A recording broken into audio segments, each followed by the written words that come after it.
Welcome to spectrum IAS academy. Group 2 notification మనకి ఎప్పుడు ఇచ్చేది క్లియర్గా మనకి క్యాలెండర్లో చెప్పడం జరిగింది. దీనిలో మనకి రెండు విధాలుగా పరీక్ష ఉంటుంది. ఒకటి ప్రిలిమినరీ ఎగ్జామినేషన్, రెండు మెయిన్ ఎగ్జామినేషన్. గ్రూప్ 2లో ప్రిలిమినరీ ఎగ్జామినేషన్ మరియు మెయిన్ ఎగ్జామినేషన్ రెండు కూడా objective type multiple choice questions ఉంటాయి. గ్రూప్ 2 తీసుకున్నట్లయితే మనకి దీనిలో ప్రిలిమినరీ ఎగ్జామినేషన్లో 5 భాగాలు ఉన్నాయి.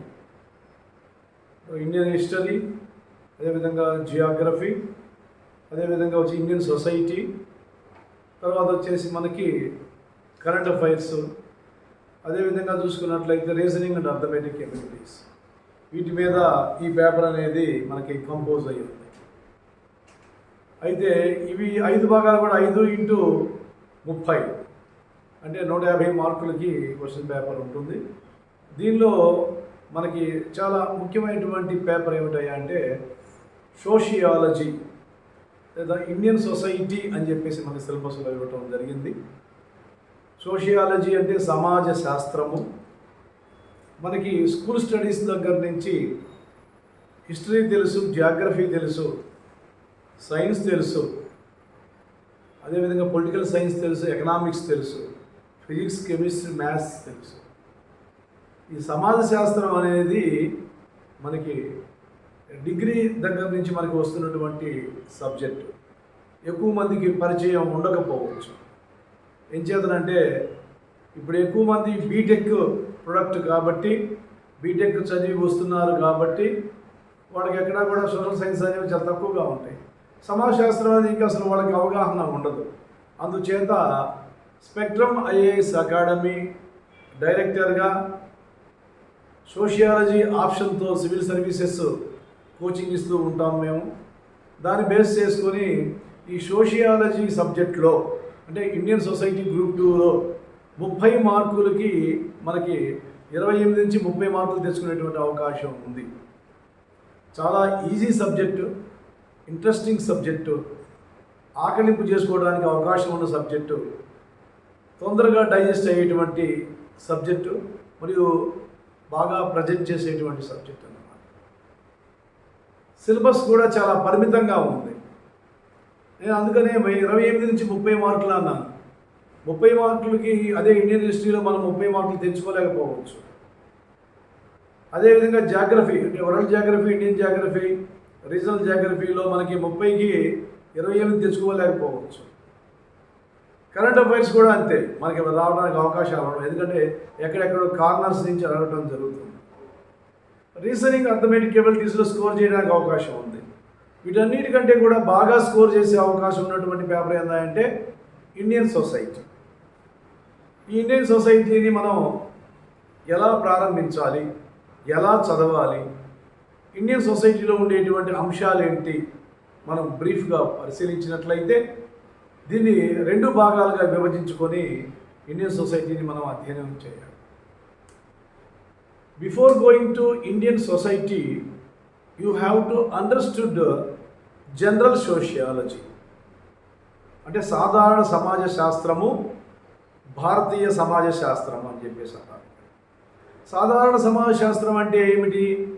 సాధారణ సమాజ శాస్త్రం అంటే ఏంటంటే ప్రపంచ దేశాల్లో సమాజ శాస్త్రం ఒక సబ్జెక్టుగా ఎప్పుడు ఆవిర్భవించింది, దాని పరిణామం ఎట్లా ఉంది, దానిలో కృషి చేసినటువంటి సామాజిక శాస్త్రవేత్తలు ఎవరు, సమాజ శాస్త్రంలో వచ్చేటువంటి అంశాలు ఏంటి, సమాజ శాస్త్ర సిద్ధాంతాలు ఏంటి చెప్పేదాన్ని మనం జనరల్ సోషియాలజీ అని చెప్పేసి. తర్వాత భారతీయ సమాజాన్ని తీసుకున్నట్లయితే భారతీయ సమాజము పుట్టుక మరియు పరిణామము మరియు సామాజిక మార్పులు, ప్రస్తుత స్థితిగతులు, సమస్యలు, సమాజంలో సంక్షేమం ఏర్పాటు చేయడానికి ప్రభుత్వం తీసుకునేటువంటి పాలసీలు, వీటి మీద భారతీయ సమాజ శాస్త్రం అనేది ఆధారపడింది. ఇప్పుడు ఇండియన్ సొసైటీని అర్థం చేసుకోవాలంటే మనం జనరల్ సోషియాలజీ మనకు తెలియాలి. సోషియాలజీ ఎక్కడ పుట్టింది ఏంటని చెప్పేసి. ఐరోపా సమాజంలోనే దాదాపుగా మనకి శాస్త్రాలన్నీ ఆవిర్భావం చెందినట్టు తెలుస్తుంది. ఎకనామిక్స్ తీసుకున్నట్లయితే the father of economics Adam Smith, Scotland దేశస్థుడు. The father of political science Aristotle, Greece నగర రాజ్యానికి చెందినటువంటి వ్యక్తి. అదే సమాజశాస్త్రాన్ని తీసుకున్నట్లయితే మనకి సమాజశాస్త్రం కూడా అగస్ట్ కాంటే ఫ్రెంచికి చెందినటువంటి వ్యక్తి. ఇంకా సామాజిక రాజకీయ పరిస్థితుల్ని విశ్లేషణ చేసి కొన్ని సిద్ధాంతాలు రూపొందించినటువంటి కార్ల్ మార్క్స్ జర్మనీకి చెందినవాడు. జాగ్రఫీని కనిపెట్టిన వాళ్ళు కూడా వీళ్ళందరూ కూడా ఇటలీ, మన గెలీలియో ఇటలీ, తర్వాత మనకి గ్రీసు. ఎక్కువగా కూడా ఏంటంటే మనకి శాస్త్ర ఆవిష్కరణలన్నీ కూడా ఐరోపా సమాజంలో ప్రారంభమయ్యి ఇవల్యూట్ కావటం జరిగింది. ప్రాచీన సమాజాలలో భారతదేశంలో కూడా శాస్త్రాలు ఆవిర్భవించినవి. ఉదాహరణకు తీసుకుంటే గుప్తుల కాలంలో మనకి ఆర్యభట్ట, వరాహమిహిరుడు, సుశ్రుతుడు, బ్రహ్మగుప్తుడు మొదలైన వాళ్ళందరూ కూడా, చరకుడు, చాలా అనేక రకాలైనటువంటి శాస్త్రాలను అభివృద్ధి చేసినట్లు మనకి చరిత్ర చెబుతుంది.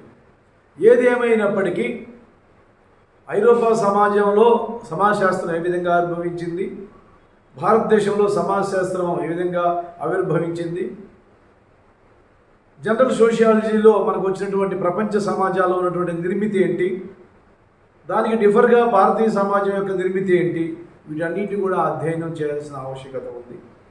నేను స్పెక్ట్రమ్ ఐఏఎస్ అకాడమీ తరఫున మీకు యాజ్ ఏ డైరెక్టర్గా సోషియాలజీ సబ్జెక్ట్ని సంపూర్ణంగా వీడియోస్ రూపంలో ఎవరైతే Telangana state public service commission prepare అవుతూ ఉన్నారో, ఎవరైతే Andhra Pradesh public service commission prepare అవుతూ ఉన్నారో వాళ్ళందరూ కూడా సమగ్రమైనటువంటి సమాచారాన్ని వీడియో లెక్చర్స్ని అందించేటువంటి ఉద్దేశంతో ఈ ప్రోగ్రామ్ని స్టార్ట్ చేయటం జరిగింది.